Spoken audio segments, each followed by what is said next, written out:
Good morning बच्चों। BA second year के paper भारतीय आर्थिक चिंतन में हम आज पढ़ेंगे कि मध्यकाल में भारत में भूमि एवं भू राजस्व की व्यवस्था क्या रही। बच्चों, मध्य युग के प्रारंभ में भारत अपनी धन संपत्ति और वैभवशाली आर्थिक समृद्धि के लिए प्रसिद्ध था।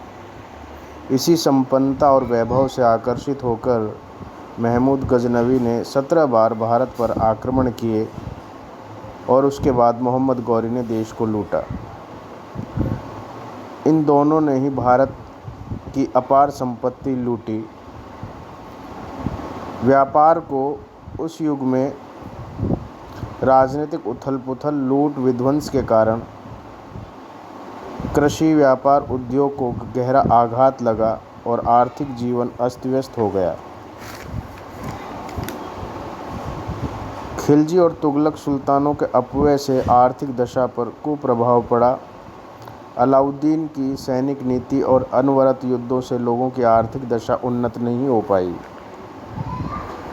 आज हम मध्यकाल में इस संदर्भ में देखेंगे कि सल्तनत काल 13वीं शताब्दी से पहले खेती करने के लिए बहुत अधिक भूमि उपलब्ध थी। साधारण किसानों को खेती करने का अधिकार तो था, किंतु ग्रामीण समाज में उससे उच्च श्रेणी के कुछ तत्व थे जिनका अधिकार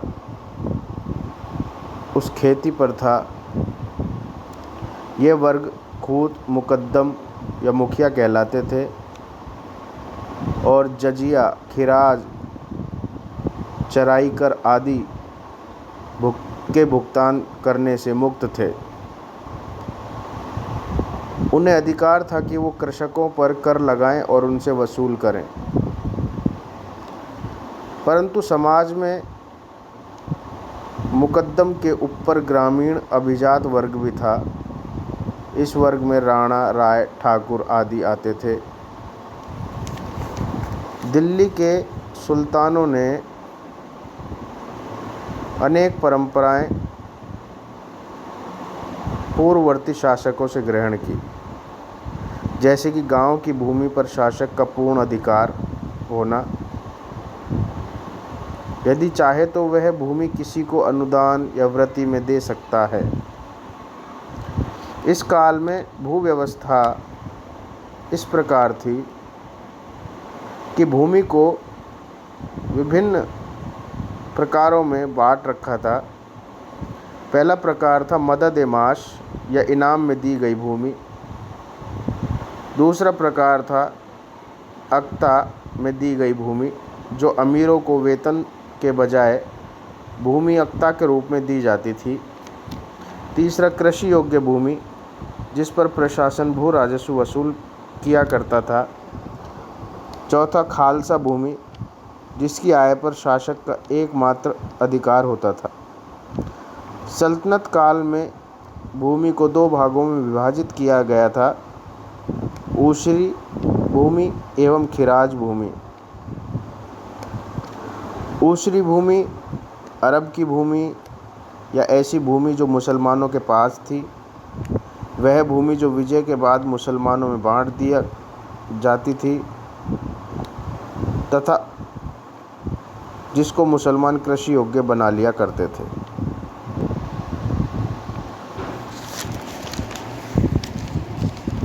भू राजस्व के अंतर्गत उस समय भी भारत कृषि प्रधान देश था, इसलिए दिल्ली सल्तनत की आय का मुख्य स्रोत भू राजस्व ही था। अलाउद्दीन खिलजी से पहले के सुल्तानों ने हिंदू काल से चली आ रही भू व्यवस्था और राजस्व के प्रबंधन से संबंधित व्यवस्था में संतोष कर लिया था, परंतु अलाउद्दीन तुर्की सल्तनत का पहला शासक था जिसने भूमि एवं राजस्व व्यवस्था की ओर ध्यान दिया। उसकी भूमि व्यवस्था विभिन्न सिद्धांतों पर आधारित थी।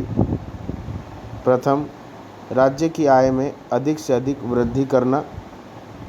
दूसरा, लोगों को आर्थिक अभाव की दशा में रखना ताकि विद्रोह का विचार उत्पन्न न हो। अलाउद्दीन की धारणा थी कि इक्तादार या राज्य और कृषकों के बीच का वर्ग, भूमिपति, बिना किसी परिश्रम के धन संपन्न व शक्तिशाली हो रहा था, उनका दमन करना।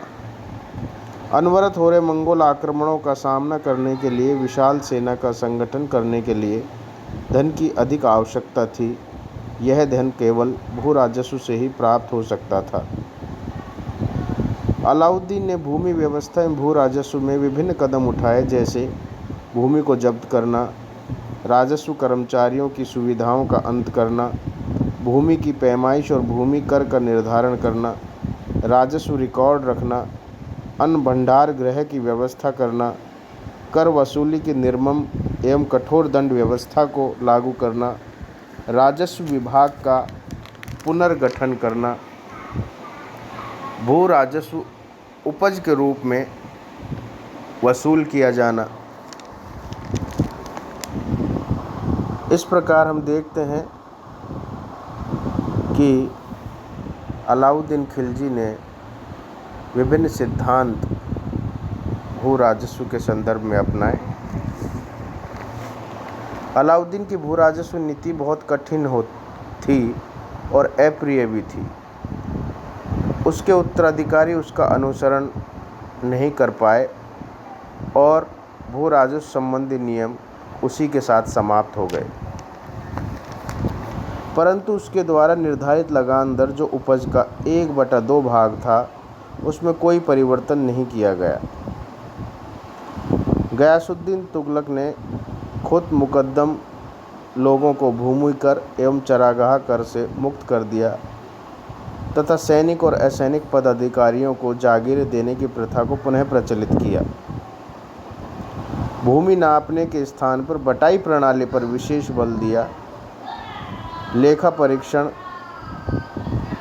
निरंतर न होकर समय समय पर हुआ करता था। गयासुद्दीन के पुत्र मोहम्मद तुगलक को बदली हुई परिस्थितियों में अपने पिता की नीति से कुछ भिन्न नीति का अनुसरण करना पड़ा। उसके समय में जिस द्रुत गति से साम्राज्य का विस्तार, विभिन्न राज्यों का अधिग्रहण हुआ, इससे पहले पूर्व काल में नहीं हुआ था। मोहम्मद बिन तुगलक ने अपने प्रशासन की सुविधा के लिए राजस्व नीतियों को 2 भागों में विभाजित किया। पहला, प्रांतों में लागू की गई भू राजस्व नीति। दूसरा, 2 आब में लागू की गई भू राजस्व नीति।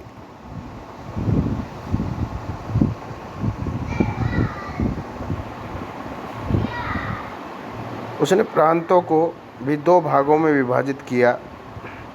वे प्रांत जहां 2 आब की भांति भू राजस्व प्रणाली लागू करके भू राजस्व वसूल किया।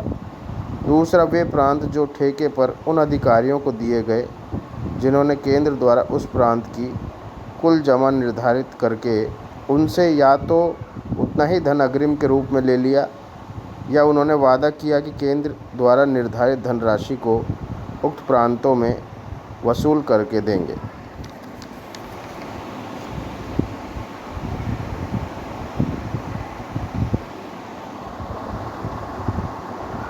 मोहम्मद का सबसे अधिक विवादास्पद कार्य 2 आब में कर वृद्धि था।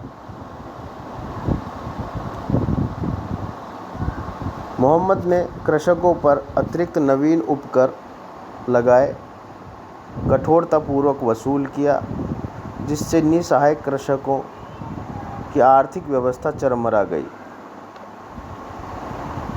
उसने 3 प्रकार के करों का कठोरतापूर्वक आंकन करवाया और वसूल किया।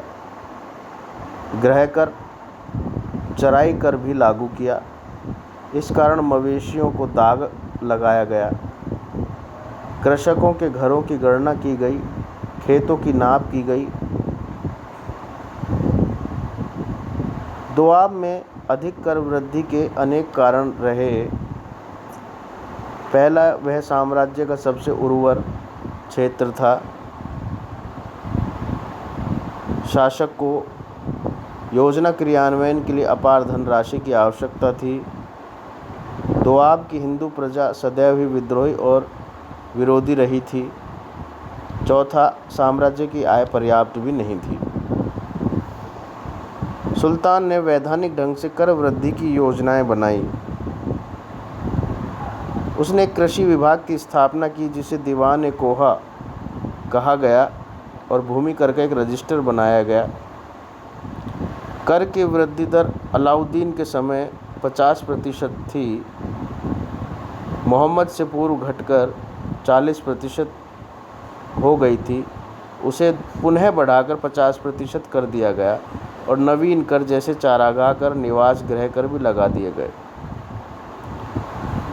कर वृद्धि को क्रियान्वित करने के लिए सुल्तान ने प्रत्येक गांव के पीछे एक अधिकारी नियुक्त किया गया, जिनका कार्य गांव के हिंदू खोतों, मुकद्दमों, चौधरियों, मुस्लिम आमिलों का निरीक्षण नियंत्रण करना था।